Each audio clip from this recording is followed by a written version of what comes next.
Hey guys, welcome back to my channel. And today we are going to be talking about Neil deGrasse Tyson and his interview he did with Pierce Morgan, where they were talking about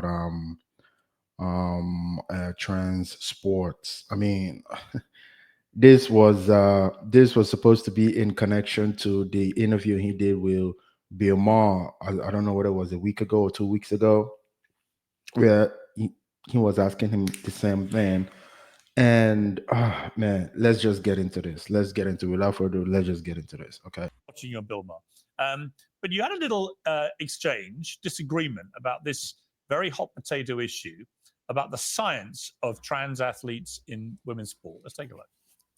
Engage with the idea here. What I'm asking is Scientific American is saying basically that the reason why an WNBA team can't beat the Lakers is because of societal bias. What you're saying is not Scientific American says that. An editor for Scientific American says that, who no longer has the job. So don't indict a 170-year-old magazine because somebody. Okay, this is called Scientific American, and they're printing something because someone enters the cesspool that is social media and then participates in that exchange. So why can't you let's just talk about science? Why can't you just say this is not scientific and Scientific American should do better? So I have been on this issue for a long time, and I am surprised, given your earlier statement just now about the importance that we have a fact-based society where science is based on reality and everything else. Is there not? I would put it to you, Neil. There is a cold, hard reality about this whole trans issue. Which is that I'm sure like you, I absolutely want all trans people to have utter equality and fairness in the way that I do and you do. Absolutely. I've never said anything different. However, not to the point where it erodes women's rights to fairness and equality. And there is clearly a growing unfairness and inequality from the issue of people who are born biologically male, identifying as women, and being allowed to compete against biological females, and then beginning increasingly to be quite dominant, to the extent where we saw people winning in the boxing in Paris Olympics. We've seen the Footballer of the Year, Women's Footballer of the Year in the UK, voted by the BBC, Barbara Banda from Zambia, also has been banned for sex-related issues in terms of not being allowed to compete in previous tournaments. And so on and so on. The UN just had a big report which said that 900 medals around the world in competitive sport have been deprived from female athletes because trans athletes had won. So I put it to you that you're a scientist. Damn. It is clearly an indisputable scientific fact that biological males have a superior power and stamina and lung power and all these other things to biological females, because if they didn't, we would never separate the sexes in sport. The Olympics would be gender neutral. And they're not for a reason. Women wouldn't win anything. So when I hear you try and justify it or say that there's a scientific, and maybe there's not, maybe I'm misquoting you here, but there's some kind of scientific reason why it's fine. I'm like, hang on, Neil, you're Mr. Reality Check. You're Mr. Cold Hard Fact. Surely you can see that this is wrong without it actually having to be transphobic to say that. Well, so you have me here live on your show. We don't have to comment on other shows. So let's just have this conversation. Yeah. So I did my own study of the relative speed of men relative to women in Olympic sports, the world records, from the 100 meters to the 200 meters, the 400, right on up to the marathon. And what I noticed is in every event, on average, men were 10% faster than women, 10% faster. And in 10%. I would think it was going to be a lot more than that. 10%.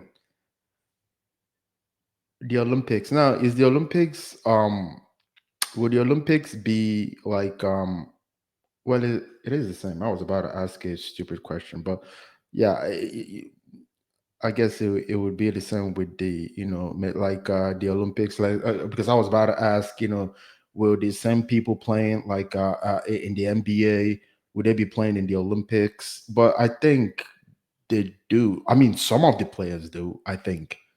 Or is it younger? Is it the younger ones that play in the Olympics? Like because sometimes I see the people in NBA playing in the Olympics. I don't understand how that works exactly, but I'm just trying to, because the 10% he's talking about, yeah, I was thinking it was gonna be a whole lot more than that. But anyway, yeah. If it's the study, it's the study. Let's get back into it. In events that require strength, that percent was even higher. I forgot what my exact number. It might have been 50% stronger. Okay, so across the board, that is the case. So that's not that. There's no dispute there. That's Right. just objective truth. So now we have to ask, why do we watch sports at all? Okay, and at Friday Night Lights, that's in the United States, that's high school football. Saturday, it's college football. Sunday, it's the NFL.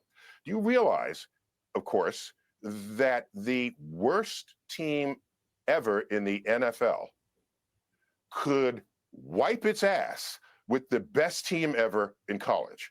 Why? Because every single player in the NFL was the best person in their college. And so there's no contest between these zones of athletic engagement. But we still like watching college. We don't watch college saying, the Philadelphia Eagles could whip their ass, so let's not watch it. No, we like the equality of the contest and not knowing who would win. That's what makes sports fun. Okay, so if there's a wave of trans women who dominate the sport against other women, all those sports will become less interesting based on how we all watch sports. Even the Super Bowl here in the United States, if it's a blowout by halftime, nobody watches the second half. Right. We watch it for the equality of the contest. Okay, so Sounds like you agree all with I'm me saying is, like you said, wait, I'm almost done. So what I see is sports is on the frontier of how to handle this frontier of people who are trans. It's on the frontier of how to resolve that. And I'm making this up now. Imagine the future of sports does not distinguish sex. It distinguishes and sorts people by hormone ratios. I'm making this up, but imagine. What? What? Oh, anyway, let me let him let him finish. Imagine that. Let him finish. If that were the case, that would be interesting. You get a hormone test, you're in this range, and then you compete against other people with the same range of That's hormones. ridiculous. That's Neil, that is ridiculous. No, it's not. How are you gonna? How are you gonna? You could.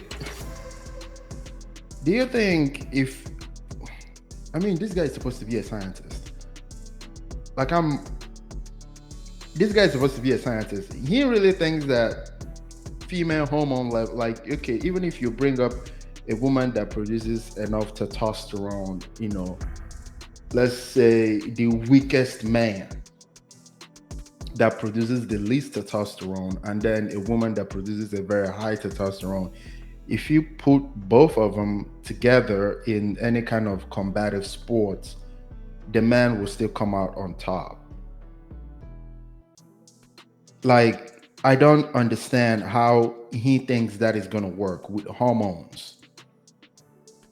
You have all these trans people for years and years and years. They will be on some kind of a hormone pill to change their testosterone to estrogen, and they pump themselves full of estrogen.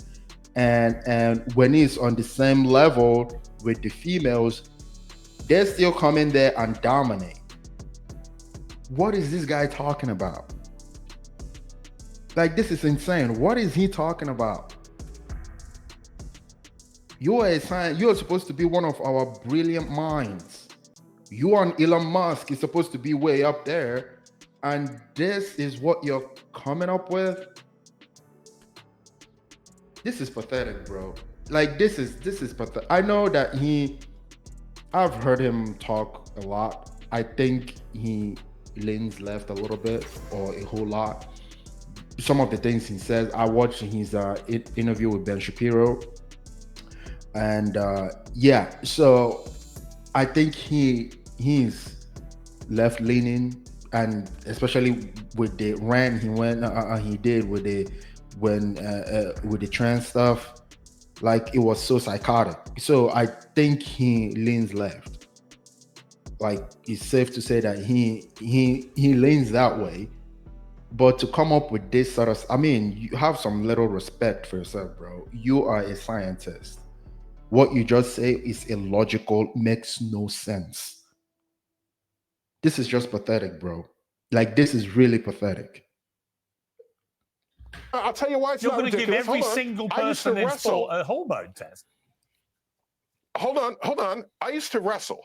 And wrestling, there are people who weigh, sorry, am I using pounds here, 125 pounds, right on up to 240 pounds. They Sure. don't wrestle each other. The entire sport separates people so that the contest is interesting. Yeah. And so the people of the same weight wrestle each other, and that is the contest. I weigh 225 pounds. Do you think if you take a woman that weighs 225 pounds, put her in a ring with me or whatever, like, okay, sometimes, yeah, because I play sports, I play soccer. Sometimes we have one or two girls come play with us, you know. Well, I wouldn't call them girls, I'll call them ladies. But you could see, I mean, it's not even close. Like, it's not even close. Sometimes it hurts.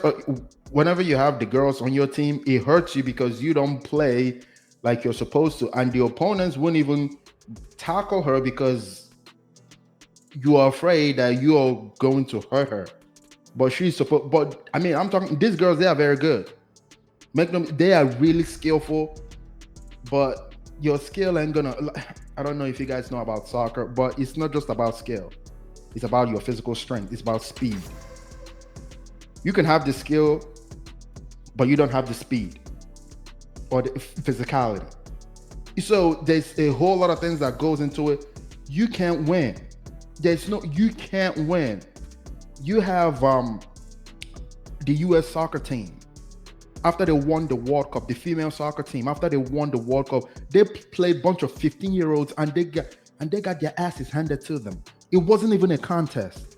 15-year-olds. And you're talking about these women, they are the chick with the pink hair, Megan something, Raponi or something. She was the captain.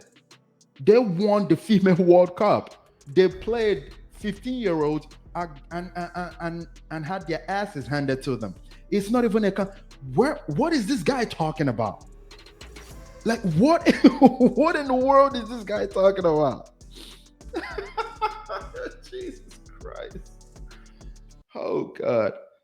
If Floyd Mayweather, I don't know if that's how it will land. Hang on, Neil. If Floyd Mayweather fought a woman boxer, a female woman boxer, who was the same weight division, he would annihilate her. That's why we don't let it happen. And in fact, in the Paris Olympics, the winner of one of the women's boxing competitions, one of the females who took her on. But my point is that I just think that, if you don't mind me saying, I say this respectfully because I love you. But it just seems to me like you've dug yourself into a slight hole on this issue, and you're trying to get out of it. And now you're suggesting slightly mad theories, whereas the science to me is obvious. You've already given the best argument I've heard for why we separate the sexes. Hold on, you misquoted me in this very interview. What I said was the idea of creating categories within a sport, splitting them in the example I gave, which I just made it up, like hormone ratios, is not fundamentally weird compared to dividing wrestlers by weight. No, because it is. The only reason why you do this is to make an interesting contest. No, Neil, you're wrong. And so you said Floyd Mayweather fight. Hold on. You're wrong. Said Floyd Mayweather. You're not allowing for the superior male biology when it comes to lung capacity, stamina, to body mass, to muscle mass, all those things. if you just take one criteria of hormones, you're not allowing all that. I'll give an example. Caitlyn Jenner, who obviously, hang on, I'm going to finish my point. Let me finish my point. Caitlyn Jenner was a Olympic male decathlon gold medal winner. Caitlyn is a big golf fan. And when she started playing golf after she transitioned, she was allowed to play off the women's tees, which are 50 yards further than the men's tees. And she quickly realized that she was still smashing it 300 yards down, and obviously was then beating all the women that she played. So she now plays back off the male tees because her biology is that of a man. And I feel that that was the most honest way to deal with it. I also feel that if you want to have a separate category, have a trans category, or have trans women compete against men, which is their biology. Isn't that the scientific way to resolve this? I don't have a solution. What I started this section of the conversation by saying that how you handle trans athletes is a frontier in sports that does not yet have a full solution. And so, and I made up an example, like maybe you could divide people by hormones. I don't know if that would work physiologically, but at the end of the day, we watch sporting events because they are competitively interesting. And so something's going to have to get resolved there. And I don't have that solution. I do. I do. And I just tossed up hormones. You have a trans category, or you have the trans women compete against biological men, which is what they are. And I completely respect it.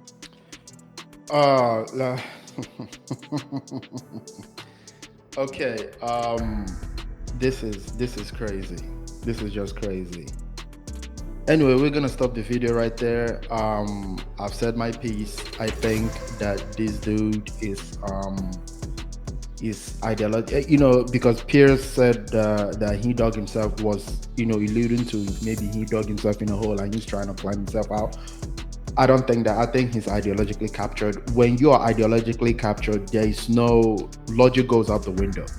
Whether you're a scientist, whether you're a biologist, I've heard doctors say that, yes, if you can, cut off your body parts, if you're a man and you could cut off your private parts, you can become a woman. I've heard doctors say that. So when you're ideologically captured, especially by the liberals, logic goes out the window. So I don't think it has nothing to do with him digging himself into or backing himself into a corner. I just think that he's ideologically captured. He's on the left, he's on the progressive. There's no logic to whatever it is they say, because this guy is a scientist and everything he has said in this segment made no sense. Like, it's crazy. If you didn't know him and if you didn't know who he is or what he is, you would think that this man is just a stupid person. You would just think that this man is just, your usual, left-wing liberal, that is devoid of any logical reasoning, So I'm telling you, bro, this liberal ideology is very powerful. As much as people laugh at it, you see videos, oh, this person is dunking on the libs. The liberal idea, there's something sinister about it. There's something dangerous about it. There's something like really formidable about it. That when you get captured by the ideology, is very I don't even know the words to describe it. Like, when you see people, all these left-wing people, all these liberals, progressives, when you hear them talk and you are amazed and shocked and your jaws are almost dropping on the ground by the illogical things that are coming out of their mouth, is something that I can only say is sinister. I can only say it's sinister. It's beyond propaganda, it's beyond brainwashing. This is just sinister. But anyway, that's all I got. If you like the video, please hit that like button, hit the share button down below, leave a comment down below. I'll always love to read them. And if you may, please subscribe. You have a good one.